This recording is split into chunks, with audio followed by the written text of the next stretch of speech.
అవునా కాదా? మీరు ఇచ్చిన భూములు మీ బిడ్డలకు బంగారు భవిష్యత్తు ఇస్తుందని మొత్తం రాష్ట్రానికే సంపద సృష్టి అమరావతి గానే వచ్చింది.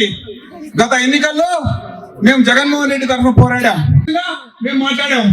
ఎప్పుడైతే 3 ముక్కలు వచ్చిందో డిసెంబర్ 17, 2019లో ఆ రోజున వీళ్ళు ఓట్లేస్తే గెలిచాం, వీళ్ళకేమి జవాబు ఇవ్వమంటే అన్న మాకు అపాయింట్మెంట్ ఇవ్వలేదు, అతి కష్టం మీద ఇస్తే ఆ రోజు చెప్పాడు మీకు తెలియట్లేదు 3 రాజధానులు గొప్ప కాన్సెప్ట్ చేశావు, అమరావతి కొనసాగింపు చెయ్యి, అన్ని జిల్లాలు పెరగాలి, అన్ని జిల్లాలు అభివృద్ధి చెందాలి. నువ్వు విశాఖ అంటున్నావే, విశాఖ ఆల్రెడీ అభివృద్ధి చెందిన ప్రదేశం, నీ దగ్గర 1,00,000 కోట్లు లేవు, అందువల్ల నువ్వు అమరావతి చెయ్యలేవు అని నువ్వు అంటున్నావు. 90 ఎకరాలు స్టార్ట్అప్ ఏరియాలో డెవలప్ చేస్తే చుట్టుపక్కల ఉన్నటువంటి భూముల ధరలు పెరుగుతాయి. మన రాష్ట్రానికి మన 1,75,000 కోట్లు వస్తాయి, దాంతో మీరు కట్టొచ్చు అనే ప్రాథమిక సూత్రాన్ని మర్చిపోయి సక్సెస్ కాలేదు. అదొక టాప్ మోడల్. అలాంటి మోడల్ ని మేము పదే ప్రశ్నించాం. మీకు చెప్పలేము కూడా, ఎందుకంటే మేము ప్రభుత్వంలో ఉన్నాం.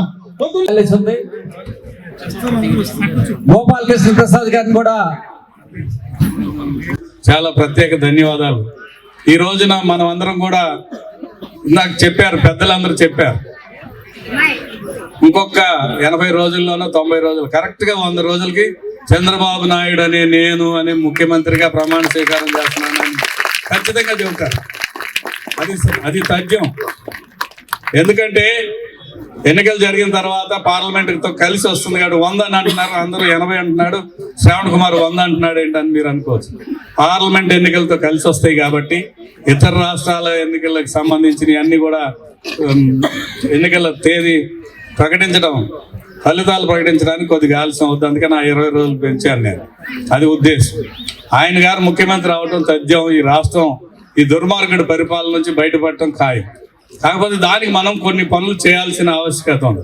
బాబు గారు అవిశ్రాంతంగా ఎక్కడ ఆలస్యం చేయకుండా రోజుకి పెద్ద బహిరంగ సభలు, రోజుకి 2 సభల్లో పాల్గొంటున్నారు. అంటే ప్రతి జిల్లాకి 26 సభల్లో పాల్గొనాలని నిర్ణయించుకున్నారు. ఇప్పటికే చాలా సభలు ఆయన పూర్తి చేశారు. తొనకుండా బెనకుండా అమరావతిని కాపాడారు షరీఫ్ గారు అని చెప్పి కూడా నేను మీ అందరికీ తెలియజేస్తా ఉన్నాను. రాష్ట్ర విభజన తర్వాత మీ అందరి త్యాగం వల్ల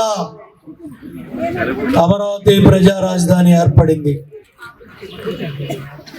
దగ్గర 27,619 రైతులు, 33,319 ఎకరాలు రికార్డు స్థాయిలో ప్రపంచ చరిత్రలో ల్యాండ్ పూలింగ్ విధానం మీద ఒక ప్రభుత్వానికి ఈ విధంగా ఇచ్చిన చరిత్ర ఒక్క అమరావతి రైతాంగాన్ని అని చెప్పి నేను మీ అందరికీ తెలియజేస్తా ఉన్నా. ఆ రోజు మీరు డాక్యుమెంట్లు ఇస్తా ఉంటే నారాయణ గారు, పుల్లారావు గారు, శ్రావణ్ కుమారు వీళ్ళతో పాటు నేను కూడా వచ్చాను. మీ కళ్ళలో నీళ్లు చూడాల, నేను ఆనంద బాష్పాలు చూశాను. ఆ ఆనంద బాష్పాలు చూసిన తర్వాత క్యాబినెట్లో చెప్పాను, కన్సర్న్ ప్రిన్సిపల్ సెక్రటరీ అధికారులకు, మంత్రులకు కూడా చెప్పాను. వాళ్ళు కన్నీళ్లతో కాదు, ఆనంద బాష్పాలతో ఆ డాక్యుమెంట్లు మీ చేతుల్లో తీసుకుంటా ఉంటే మాకు ఒళ్ళు జలదరిచ్చింది. మీ తాత ముత్తాతలు ఎన్నో వందల సంవత్సరాలుగా 2 పంటలు 3 పంటలు పండే ఈ బంగారు భూముల్ని ఈ రాష్ట్ర ప్రజల కోసం మీరు ఇస్తా ఉంటే మీ కళ్ళలో ఆ రోజు ఆనంద బాష్పాలు చూసాం. కానీ వాళ్ళ కన్నీళ్లు కూడా ఇంకిపోయినాయి. ఈ 1500 రోజుల ప్రభుత్వ దాష్టికానికి మన కన్నీళ్లు కూడా ఇంకిపోయినాయి. ఎన్నో వందల సార్లు మీ కళ్ళల్లో ఆనంద బాష్పాలు చూసి నేను ఈ ప్రాంతానికి వచ్చేవాడిని. ఆ రోజు ఆ డాక్యుమెంట్లు తీసినప్పుడు నేను కూడా ఉన్నాను. నాకు బాధ్యత ఉందని కొన్ని వందల సార్లు ఈ ప్రాంతానికి, మీ టెంటుల దగ్గరికి, పోలీస్ స్టేషన్ల దగ్గరికి, హాస్పిటల్స్కి మీ మీద జరిగిన దుర్మార్గాలు, దాడులు, మహిళలను కూడా చూడకుండా ఆ దుర్మార్గుడు జగన్ రెడ్డి చేసిన పాపాలన్నీ కూడా కాదు.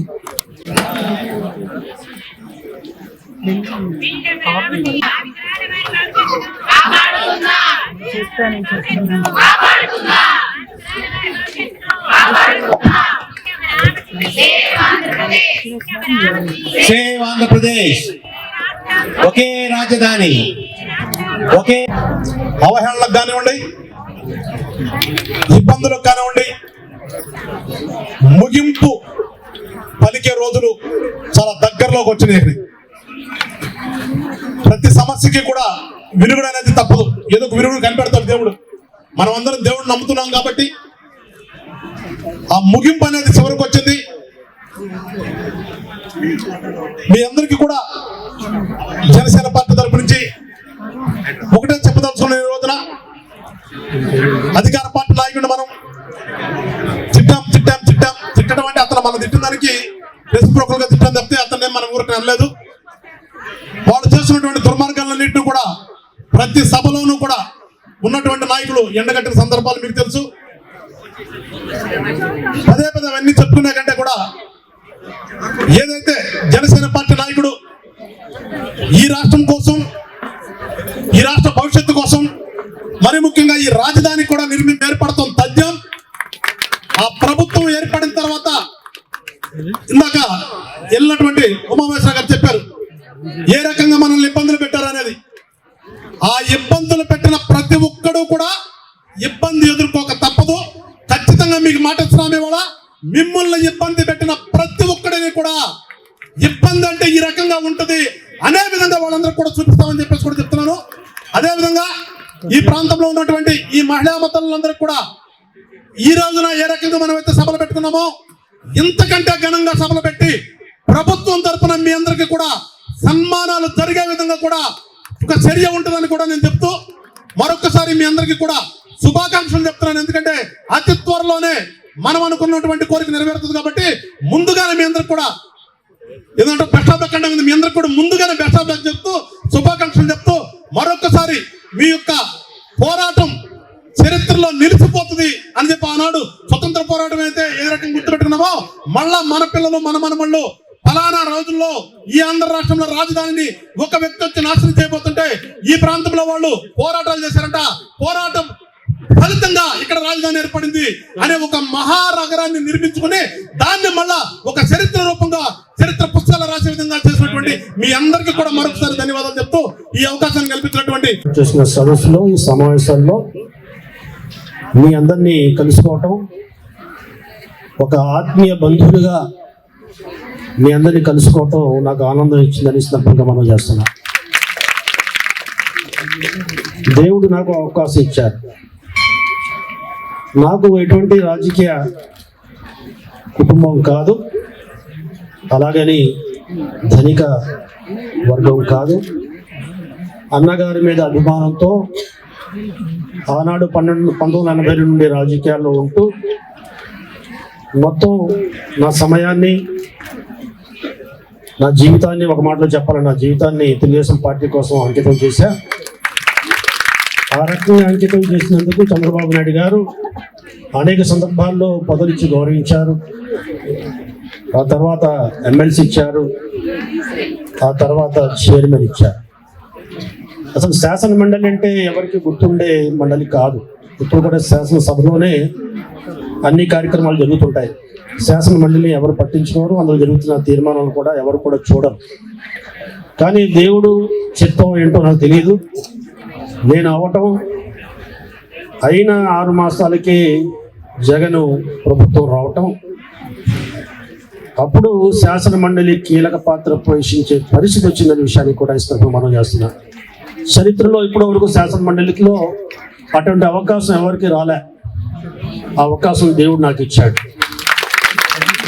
ఎప్పుడైతే అమరావతి బిల్లు, 3 రాజధానుల బిల్లు తీసుకొచ్చారో, ఆ బిల్లు తెచ్చుకున్నప్పుడు మరి నేను తెలుగుదేశం పార్టీ వాడని తెలిసి నా మీద ఒత్తిడి తీసుకొచ్చారు.